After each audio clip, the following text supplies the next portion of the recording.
കാലുകുത്തുന്ന ഏത് മണ്ണും തന്റെ കാൽക്കീഴിലാക്കാൻ ആഗ്രഹിച്ചവനായിരുന്നു മാസിഡോണിയൻ ചക്രവർത്തിയായിട്ടുള്ള അലക്സാണ്ടർ ദ ഗ്രേറ്റ്. പക്ഷെ അദ്ദേഹത്തിന് ഇന്ത്യയിലേക്ക് വന്നപ്പോൾ ചുവട് പിഴച്ചു പോയി എന്നുള്ളതാണ് സത്യം.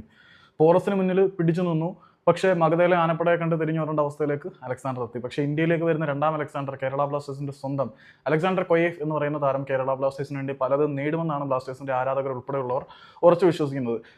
ക്ലബിന് വേണ്ടി, ടീമിന് വേണ്ടി, ബ്ലാസ്റ്റേഴ്സിന് വേണ്ടി ഏത് പൊസിഷനിലും താൻ കളിക്കാൻ തയ്യാറാണ് എന്ന് അലക്സാണ്ടർ കൊയേഫ് പറഞ്ഞിട്ടുണ്ട്. അപ്പം എനിക്ക് പേഴ്സണലി മധ്യനിരയിൽ കളിക്കാനാണ് ആഗ്രഹം. ഏറ്റവും കൂടുതൽ തവണ പന്തിനെ ടച്ച് ചെയ്യുന്ന തരത്തിൽ കളിക്കാനാണ് ആഗ്രഹം. എനിക്ക് ഇഷ്ടം മധ്യനിര താരമായി കളിക്കാനാണ്. എങ്കിൽ പോലും ടീം ആവശ്യപ്പെടുകയാണെങ്കിൽ ഡിഫൻഡറായിട്ട് കളിക്കാവുന്നതിലും എനിക്ക് യാതൊരുവിധ കുഴപ്പമില്ല. ഡിഫൻഡർ എന്നല്ല പുള്ളി പറയുന്നത്.